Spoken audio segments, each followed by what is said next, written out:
Welcome back to the Wealth Actually podcast. I'm Fraser Rice. We're going to be talking with Christian Broyhill today, and we're going to be covering wealth and mental health, which are not two mutually exclusive concepts. She's the head of Next Gen Journeys, based in Raleigh, North Carolina, correct? Yes. Oh, terrific. And we're going to have a little bit of a discussion about what it takes to advise family businesses and families of wealth around making sure that the mental health component is extremely well taken care of, because that can be the source of wealth destruction going forward. Christian, welcome aboard. Awesome. Thanks so much. So you have a really unique background as far as growing up in sort of a wealthy situation and then turning that into an expertise that I think is extremely useful.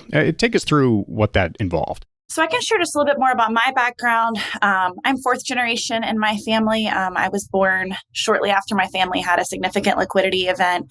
And as I still am figuring out my own personal narrative, I think something that really sticks out to me is just how my life has always been, I've always grown up in the wake of this big event. And when I was trying to figure out my own journey in terms of career and vocation and all that stuff, I was really drawn to the field of mental health. And I remember sitting with my dad during dinner one night and saying, I know I have a lot of privilege, and I have the privilege of not really thinking about what retirement is going to look like for me. I don't have to stress out about saving for that. I said, so, I really have the privilege to work in a field where I'm not going to earn a really high income. And I think I'm going to go to grad school and I'm going to be a mental health counselor. And I really want to dedicate myself to agency level trauma work. And so that's what I did. Went to grad school, got my dream job as an agency level therapist right after grad school, and I started there as an intern. Worked there as it was a sexual trauma agency specializing in trauma and abuse.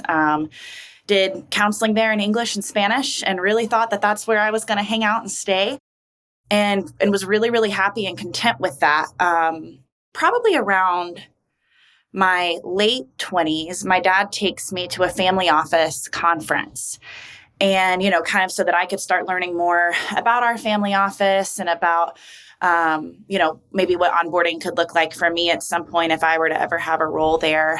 And something really stuck out to me while I was there. At the time, I was working every single Monday night teaching a skills group at this trauma agency. And so I was working for low, no-cost clients who were coming in every single Monday night.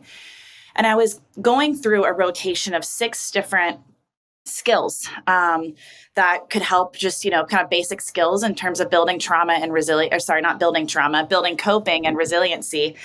And I'm sitting there at this conference where people are not low, no cost. They have paid quite a bit of money to be here. And there's a lack of these skills. I'm noticing a lack of self-awareness, a lack of kind of ability to take ownership over what's happened in our life and our story. I'm noticing, just a couple little bits, and I start wondering, why is it that my low, no cost clients are thriving in a way that these high net worth individuals are not? And that kind of began my quest into maybe thinking this could be a population that I want to work with. And one kind of theory I started operating under, which continues to kind of prove itself true, is as we are passing down wealth, we are passing down, financial resources, but we're not always passing down the original resiliency and coping and ability to self-actualize that the original wealth creator had. There's a big symptom. Won't go too far into the weeds here, but if we're looking at criteria for diagnosing PTSD, one of the main criteria symptoms is avoidant behavior. And so as we're passing down wealth and we're passing down increased access to lots of really positive things, the ability to see the world, the ability to change the world, the ability to have access to education, we're also passing down increased ability to avoid distress. Because instead of having to contend with what is, oftentimes we can almost always spend our way out of it in some capacity. I'm stressed out. I'm going on a vacation. I'm stressed out. I'm building a wine collection. I'm stressed out. I'm going to go to an amazing dinner, and it looks like we're coping, but really we're never actually contending with what is. And so from that, that's how I launched my business. One of the things that we were talking that I really enjoyed was the concept of empowered entitlement. Entitlement and maybe the resources that people have many times leads directly to shame, and maybe one of the real drivers to self-destructive behavior. Maybe talk about that a little bit, because I think that's a controversial statement. And the typical idea is, oh, well, we want kids to not be entitled. Whereas it sounds a little bit like you're saying, lean into what you have and use that as a mechanism to build the structures you need in order to have a nice, successful life going forward. Absolutely, yeah. I'm glad you brought that up. It was a little nerve-wracking for me to kind of put this notion out there, because I feel like I've spent my whole life being told to not be entitled, not become entitled. And the more I've been thinking about it, the more I'm wondering, maybe we should flip this on its head a little bit. I can name just part of my lived experience growing up was, I really feel like I was equipped with a lot of great skills to value hard work. And I'm thankful for that. And I've had lots of diverse jobs all over the map. But there was so much focus on, there are people who have wealth who are entitled and act entitled. And there are people who have wealth who are the salt of the earth people who are humble and have gratitude. I really think that goes on to create division between people. So that's a whole other conversation. But I spent a lot of time trying to make sure I was not entitled. And in that, yes, I developed a really good work ethic. But when you do that, you're not actually able to take ownership over your literal entitlement. We take the reality is there are people who are entitled. They're entitled to unearned wealth. They're entitled to resources they didn't earn. And for a lot of these people, I can speak to myself for, my experience and now my daughter's experience. A lot of these, trusts were put into place without our consent when we were pretty young. And so, and so it's like, the reality is like, I am entitled to this. And so how can we take ownership over the truth of our story so that then we can use that as a mechanism for growth and change? But when we have to conceal one part of ourselves in order to grow, that's going to be a huge inhibitor to growth.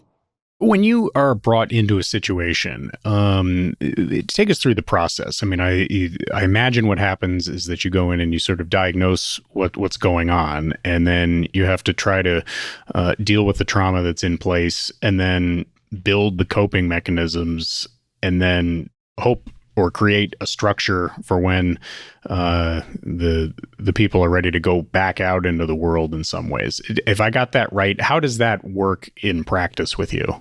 Sure. And maybe this is where I should start to delineate the work that I do as a trauma therapist and the work that I do as a consultant and coach and advisor, because those are two different roles. So I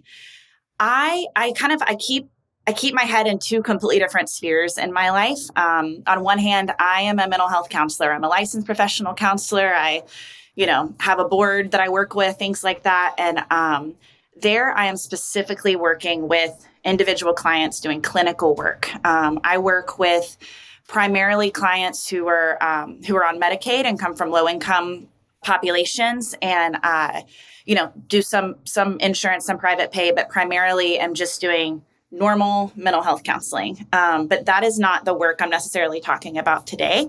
I also, in my work with Next Gen Journeys, I'm working with more in a coaching capacity. So it's not necessarily trauma work. I don't want to say that you have to. Certainly there are people who grew up with wealth who have experienced trauma, and I can provide a trauma-informed lens to that.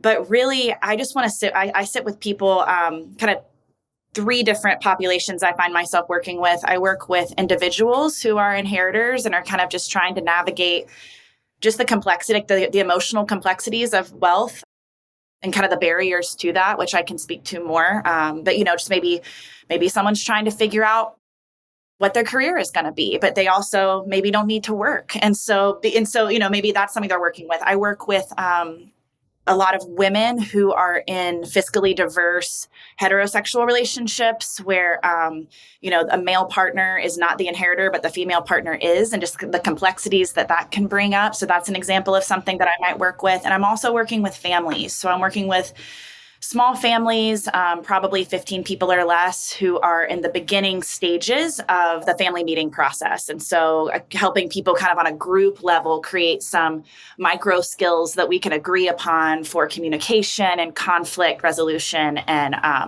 creating a structure that they can use for ongoing family meetings. So I don't know if I'm really answering your question, but I thought it'd be good to delineate that I'm not doing trauma work. I'm not like a trauma therapist specifically for this population. So there are clinically different tools that are kind of at use there. Oh, it's an important distinction. I think some people say, "Oh, I've got a problem with my family," parachute in the psychologist to deal with things. And no, there are different skills for different parts of the process. And I think it's important to lay that out. So yeah, you talked about barriers for the high net worth in terms of dealing with these different types of issues. Maybe flesh that out a little bit for us. Absolutely. So one thing I can just name as someone who's been through grad school and trained to become a clinical mental health counselor is I received robust training on working with so many different populations. We do a lot of diversity training. We learn to work with different races, ethnic groups, socioeconomic backgrounds, sexuality, all of those pieces. There is no training that I have ever seen on how to work with high income individuals and the mental health needs for people who are high income, high net worth. There are specific things that clinicians need to be thinking about.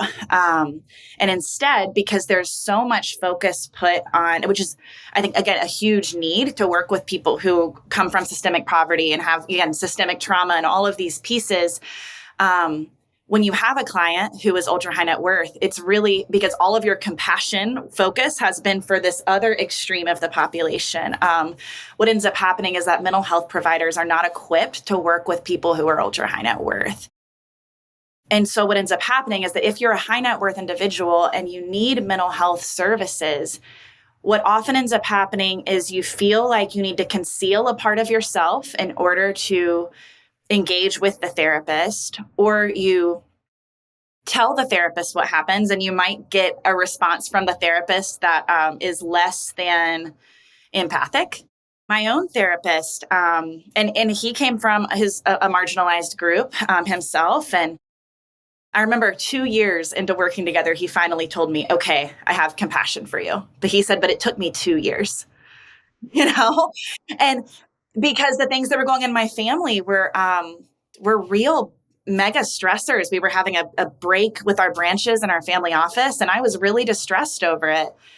And it's pretty hard to get mental health care around those pieces, and so it can be really isolating. And so then what happens is you have people who are high net worth who have this power to change the world, and power to, for just, global decision making, even at times, who don't have the access to be able to be to grow like they should and develop like they should.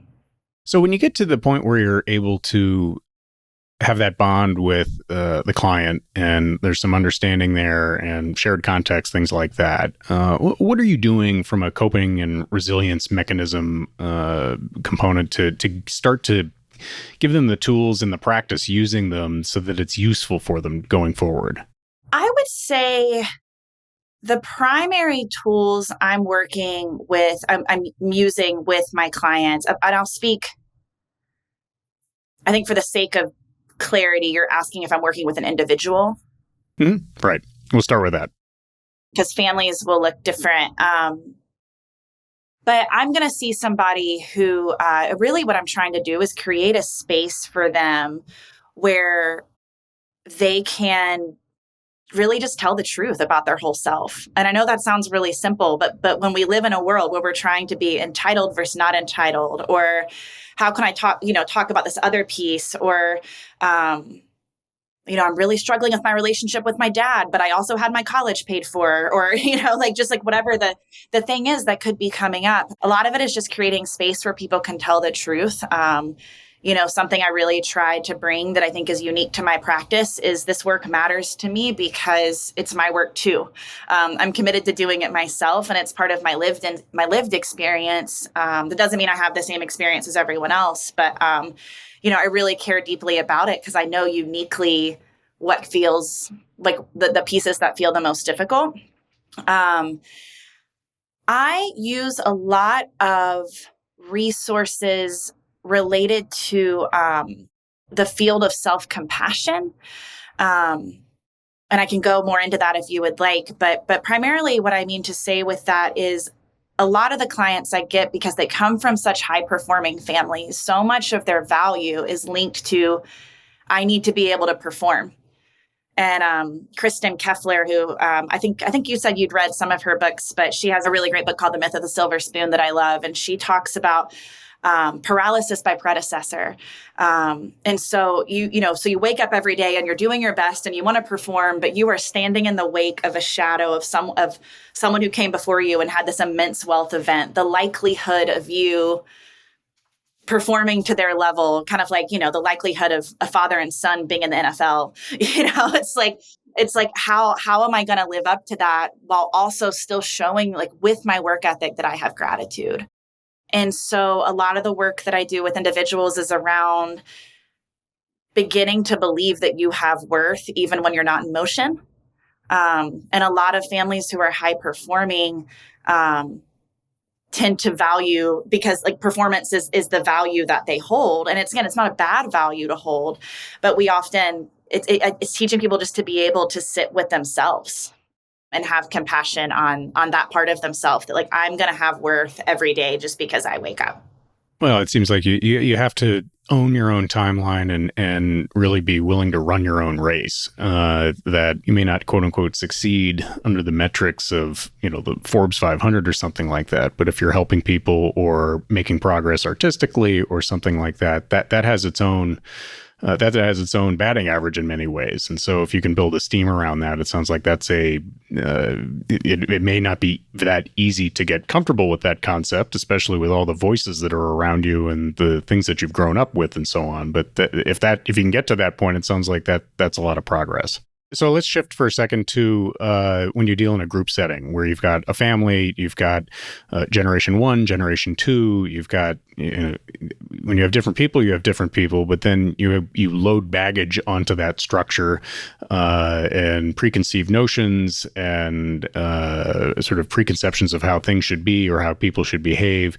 And then maybe at the younger generations, real distrust or anger at how that's either been communicated to you or expected of you silently, which sometimes is even worse because you could have actually ended up agreeing on things, but since it never got communicated, you sort of stewed in your own juices and it didn't, you created a problem that didn't have to be there. In a group setting, what's different about that versus how you operate in a one-on-one situation? I think it's important, absolutely, to create a cohesive group dynamic. But to name on the individual piece too, we can do a lot of work with group value building, with, group cohesiveness. But one thing I always tell my individuals is it's really important to also be able to have your own personal set of values. And so part of my work with families is kind of, I have this like circle that I always draw where it's the individual work, the family work, the business work, and then community, and how they each kind of build into each other. So if we each commit to doing our own work to develop and self-actualize the way our body needs to, and that's something you can do no matter, what age you are or where you are, whether you're working for the family or not, that plays a really important role in the development of the family and of the family enterprise. And so how that can build, and then we can focus on, building the family, and how when the family is really secure, how that's going to support the business, and how ultimately, if all of us are kind of functioning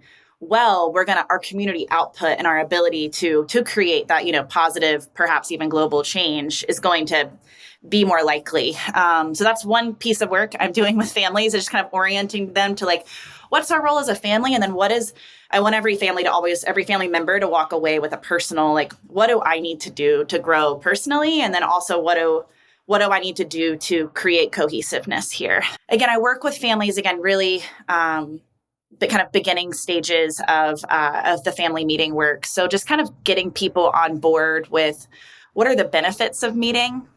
What are the benefits of having family connection? Of course, we know that, what is it? 95, my stat might be wrong, but like that 95% of families are going to fail, not because of, within three generations, not because of, lack of estate planning, but because of lack of trust and family cohesiveness, So I always tell people who are opposed to it, like, this is one of the most important capital decisions you can ever make for your family. If you're only interested in that piece, then we need to learn how to do these, soft skills or micro skills.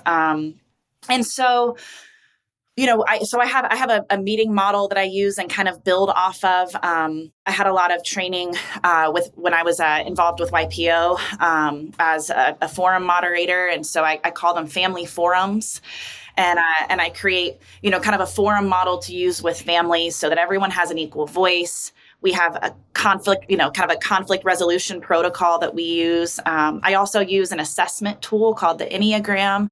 And that's something where I can run workshops with families if they'd like to just kind of cultivate more empathy for, what might be motivating this person. If I keep butting heads with dad, so I feel like I think I've picked on a dad twice so far this time. But, if I keep butting heads with dad or with mom, what would it be like to get curious around, like, what's their perspective?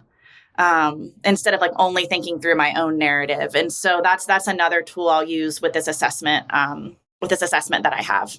Is there ever a done moment, and I put that in quotes, where people, for lack of a better word, graduate from your tutelage here and are equipped with the skills? Or do you find that you end up as sort of a good arrow in the quiver as people evolve and develop? I think a really important part of my work and maybe just my orientation is, and I'll speak for individuals first and then also with families. I think especially in my role, like, I don't want to be here to tell you who to become. I want to be here to facilitate, the work that you need to do to determine who you want to become. I think especially because that's such a barrier with high net worth families is, like, someone else is always kind of like, there's that perception that someone else is putting that on you. And so really, I'm very kind of like person-centered when it comes to the goals that are set by the individual. So really, I'll ask them, how will you know when we're done? And they set those goals. And what are we going to see that's different? And those goals can vary. I'll have a full-time job. Okay, great. Let's get there. Let's hang out together and write. Sometimes we'll just sit and write cover letters together and try to think through like some of our barriers that are coming up as we're doing them. Or, worked with someone recently who said, a fiscally diverse couple who's having a baby and they're thinking through, oh my gosh, how are we going to use family wealth with this big life change we're happening? So, it's kind of like creating, there were like certain timelines around that, she had the baby. So I think thinking through, what the individual's goal is what matters most to me, is that I want to give them the power and agency, especially in a landscape where maybe they haven't felt like they've had a lot of power and agency in their own life because they've always been like a physical representation of this larger entity. And then I'll speak to working with families. We definitely have goals we set each meeting. And I will say, of the families I've worked with the longest, so I've been running family meetings now for about 3 years. So I'm still kind of, starting out, but I will say the once we kind of clear the cobwebs of like the basic skills, you realize it just creates like a better space for now, like the real stuff and the real hard conversations to happen. So I don't know that we're ever done. But I definitely I'm always creating very clear metrics in terms of like, what are our goals? What do we want to accomplish? How will we know when our mission is accomplished for each kind of milestone? Because I want people to know why they're coming and why they're doing the work. No, and it shows progress. And more than anything, that the esteem comes from that, I would think, that if you're able to get to different levels of things, that That's what builds confidence. And, when you get a curveball thrown at you, then you've had accomplishment before. So as we wind down here, any bullet points we should be thinking about? Maybe one way to put that is, how do you know when you have a problem? That's a really great question. Can I flip that back on you? Sure. Yeah. How do you think you know? I think you can internalize having a problem, and for a long time before you actually do something about it. And I think it can manifest itself in horrible behavior, crashing a car, your fourth Dewey, bad spending, whatever form that takes. So I would say that's where I would say that.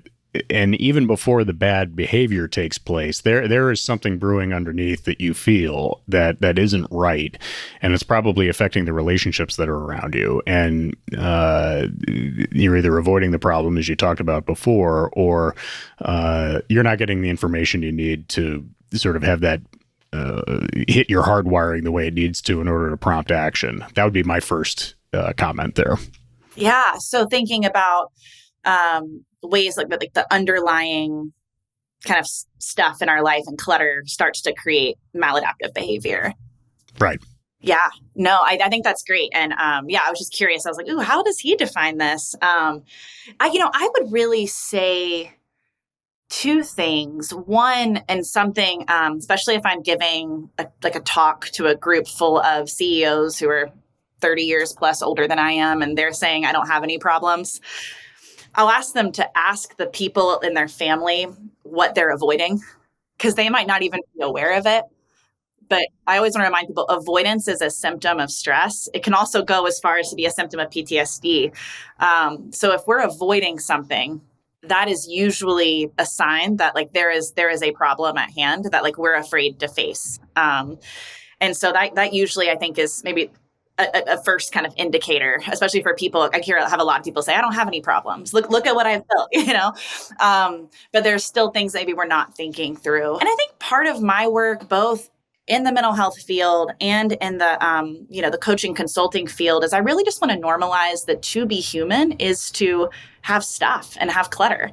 And so I really, I was working with a mental health client this morning, but she said, how do I know when I'm done? And, I told her, I feel like that's up to her. First of all, I'm not trying to keep her, but at the same time, I really think of doing mental health work as I hold it just as valuable as, going to the dentist or having a checkup, knowing that you have, I think it's normal to have stuff that you need to fine tune, take your car in and get the oil changed. Why wouldn't we do that around our own mental health and have people who are there to support us and help us think through things in new ways? So I don't want to be just, dark here, but I think everyone's probably got something to navigate. Right. Exactly. Really good stuff. Christian, how do people find you? How do people keep track of what you're doing? I'm pretty active on LinkedIn as of recently. So if someone reaches out to me there, I really do love engaging with people directly and scheduling a call if I can. I really do want to engage with people, intentionally over the phone, in person as much as possible, because this work really does matter to me. I also have a website, nextgenjourneys.com. I built it, so no promises there. If you see it, and you're like, this looks like it was made by a middle schooler, but I did my best. So but you can find me there as well. Awesome. Christian, thanks so much for coming on. Awesome. Thank you.